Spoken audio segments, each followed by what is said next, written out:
Hi, I'm Brian, and I'm building a 38-foot sailboat.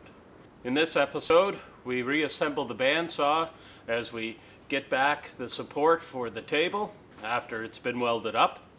We make a quick trip up to Ottawa to purchase some tools from Norman's widow.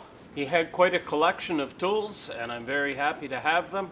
Probably the most exciting thing for me is we've got frame number 0 built. So our first of 16 frames. So last episode I had mentioned 3 different things. So I have my keelson here, and my keelson is part of my keel, but it's located inside the boat, and because I have a built-up keel and keelson, my hull itself right here is going to come up and cover these 5 layers of keel that are inside, so that it will be fixed inside. The hull itself will cover them, and then I will add all of this keel material here onto it. So these are called a keelson because it's covered by the hull, and then my keel here is added there. So I got the piece back from the welder, and he's done a really amazing job of getting this all welded up in here and supporting this bracket and getting it welded back together. I'm very impressed with the quality of work, and we will proceed now to reattach this to the bandsaw.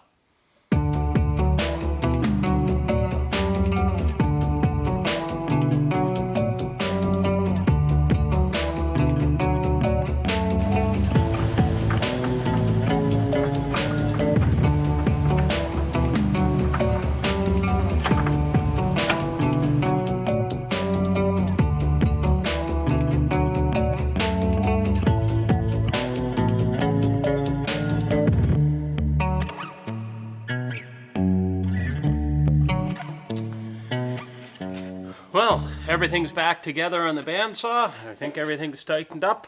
I'm just going to give it a quick whirl just to make sure that everything is working like it's supposed to. And I got a scrap piece of wood, and we'll see if we can cut a little bit of a curve.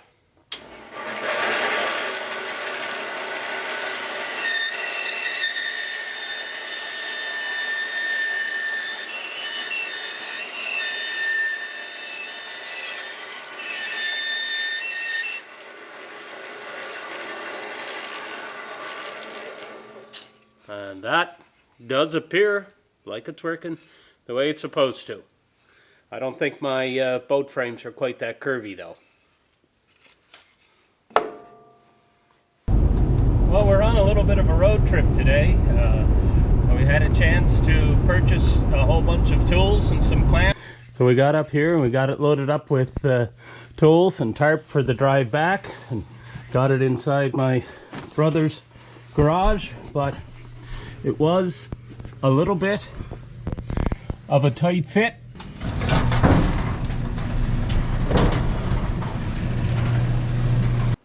As you can see, I'm surrounded by a bunch of new tools. Well, at least new to me.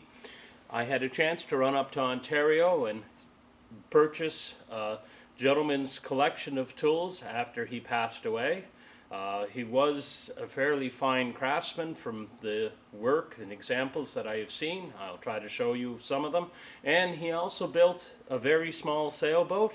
He had a fairly well kit out shop for the home worker. A jointer, which will be nice to straighten some material that we need to straighten.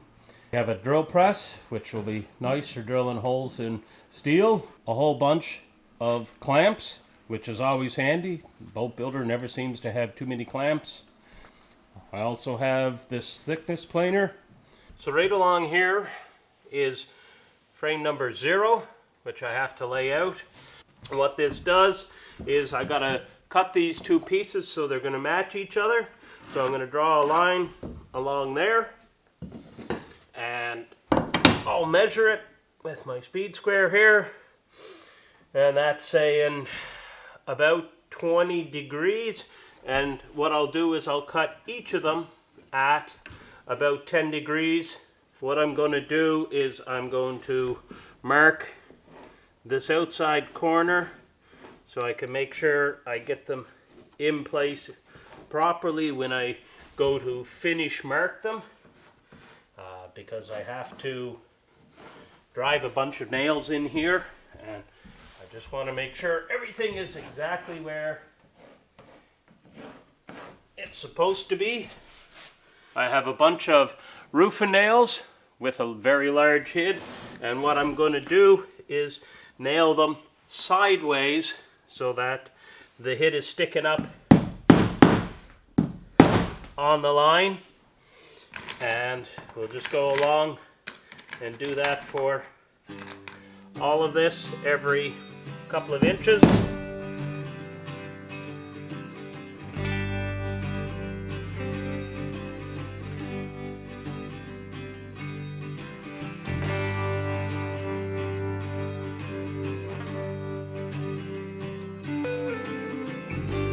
I'm going to hold this above and try to line it up. Happy with that.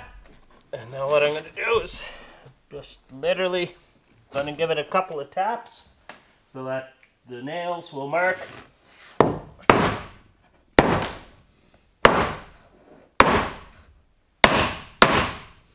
on it.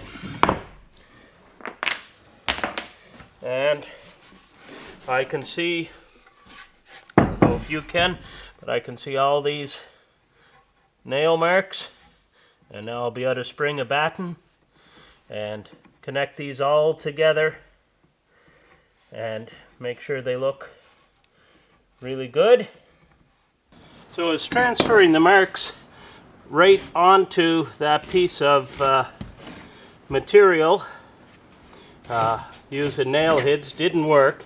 What I'm going to do is I'm going to take and mark this out with 90-degree lines to it, and I am going to take measurements at each line to this line right here so that I can take this stick and transfer it to the location onto the other piece, and I should be able to transfer those marks across and make it accurate enough that I will be able to mark it out, spring a line, and cut it.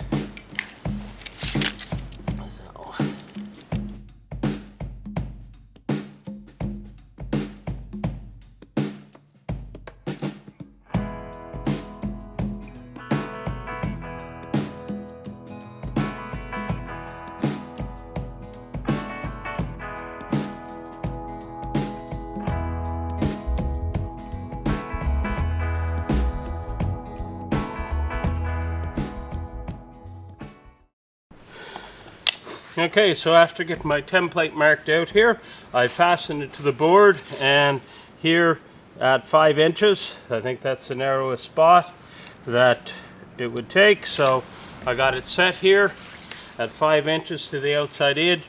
I put a screw in, then I set these so that I would be taking the same amount off of either end, roughly, to make that curve that I want. Now all I got to do is mark them out.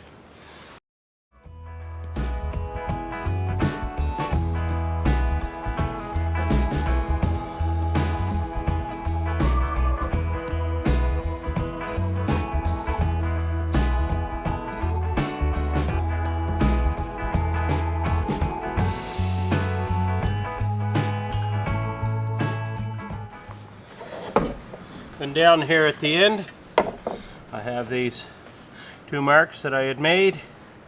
That should actually intersect that last point that I drew. It does. So everything looks right. And that will tell me where my baseline was. So nails, put them in here, and then I will spring a batten along these, make sure it's fair, and cut this.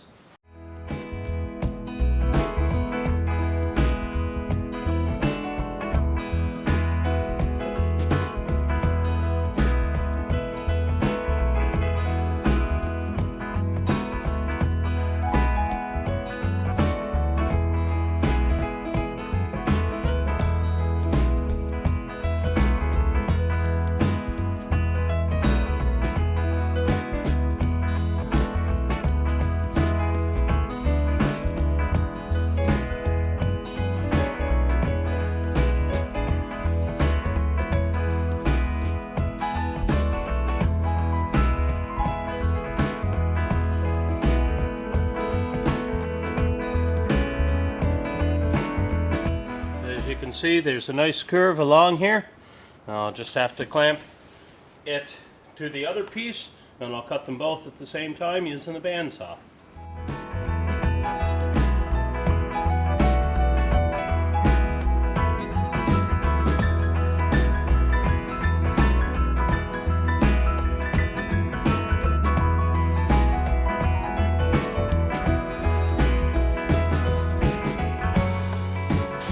Before I'm done, I got a little bit left of the line. I'm just going to give it a quick sand with the belt sander here just to touch things up.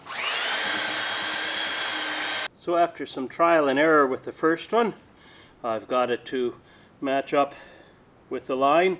I did have to mark it out twice and cut it, so I'm hoping this next one I'll speed up the process and not have to mark it out twice. So I have it all marked out here. And going to pull this off, spring my batten, and we'll see if this one fits after I get them cut.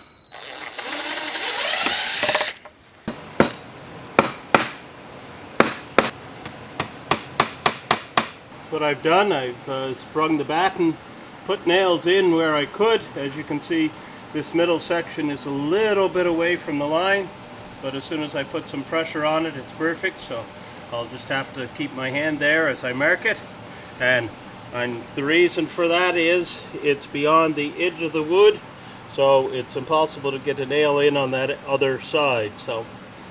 And I'm just trying to get as much out of these pieces as I can.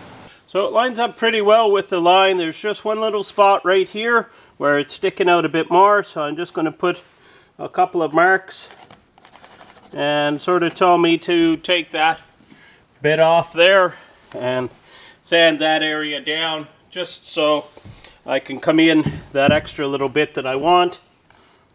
And I'll just put a little mark here, and we're about 1/8 of an inch too much. Cut it to my baseline, so they'll all be cut to the baseline, all the frames. I've also marked my shear line, which is the top of the hull, and my deck line, which is where the deck is going to attach to my hull. So my hull is actually going to be a little bit higher. This is going to give me a toe kick, so that whenever I'm walking along I have some wood and stuff to place my foot against, so I won't slip overboard. Okay, so I got the single layer of the frame here. It's exactly where I want it, and because I got two pieces here, I have to put a gusset across here. Put my gusset on, and my gusset is a 1/2 inch plywood that's 2 feet long. Should give it lots of strength, and I've marked where it's going to go, and I have some subfloor adhesive here.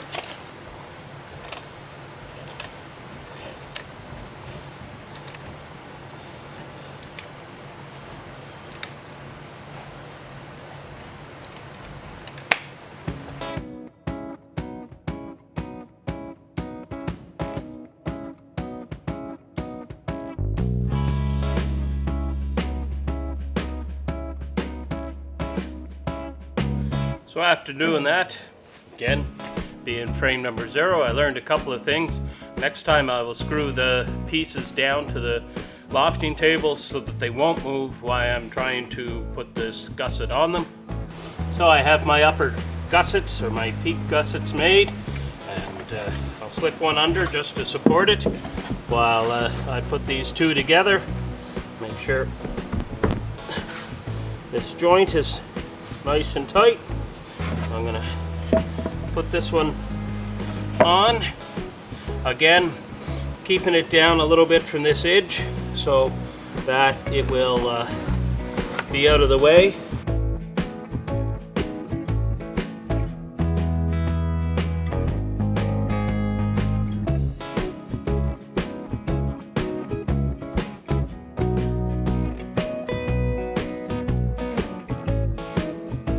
So down here at the bottom, what I'm going to do is measure from the edge of my frame to my center line. I'm going to double that, and then I'll be able to attach it to this frame also, and I will mark where my center is and make sure everything is centered and lined up the way it's supposed to be.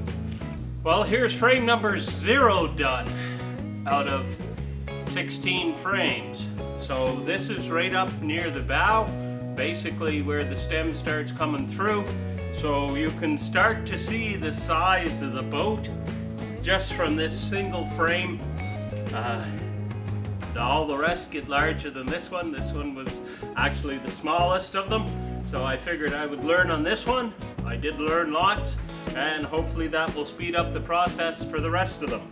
I hope you enjoyed this video. If you did, please leave a like, subscribe, and share.